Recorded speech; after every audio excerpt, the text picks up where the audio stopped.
रोजगार हमी मंत्री भरत गोगावले यांनी आज गुरुपौर्णिमेनिमित्त अक्कलकोट येथील श्री स्वामी समर्थ वटवृक्ष मंदिरात सहकुटुंब दर्शन घेत महापूजा केली। यावेळी त्यांनी अन्नछत्राला भेट देत महाप्रसाद व्यवस्थेची पाहणी केली। स्वामींच्या चरणी राज्यातील जनतेचे सुख, समाधान, भरपूर पाऊस आणि बळीराजाच्या समृद्धीसाठी प्रार्थना केली।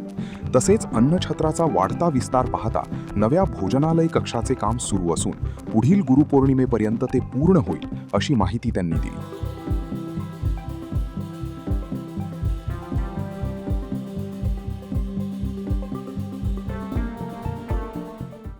आणि इथून आता आम्ही मंदिरात जाऊन महाप्रसाद दाखवून आता इथे आलेलो। आता आम्ही आमचे अमोलराजे भोसले यांचे जे काही क्रीडांगणाचं जे काही उद्घाटन आहे क्रिकेट अकादमीचं, तर त्याचं आम्ही जाऊन आता उद्घाटन करणार आहोत। सर्वच मान्यवर मंडळी इथले स्थानिक आमदार आहेत, आमच्याबरोबर आले तिकडे चिपळूणचे आमदार आहेत, आमचे चंदगडचे आमदार आहेत आणि काही स्थानिक मंडळी आहेत, इथले नगर अध्यक्ष आहेत। आणि आज हा कार्यक्रम आपण पाहताय याची याची डोळा की आम्ही समाधानी झालो, प्रसन्न झालो की एकदम उत्साहाच्या वातावरणामध्ये आज हा आनंदमय सोहळ्याचा कार्यक्रम गुरुपौर्णिमेचा इथं संपन्न होतोय।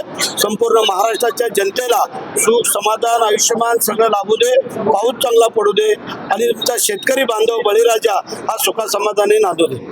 खरं तर अन्नदानाचं जे काम आहे ते पवित्र काम आहे, गेल्या अनेक वर्षांपासून सुरू आहे आणि आता याची भव्य इमारत सुद्धा उभी राहते। कशा पद्धतीने राज्य शासनाकडे पाहताय आणि काय 1988 पासून सुरू झालेलं हे अन्नछत्र आहे। 3 किलो तांदळावरती सुरू केलेलं अन्नछत्र आता हजारो किलो तांदळाचा महाप्रसाद इथे केला जातो।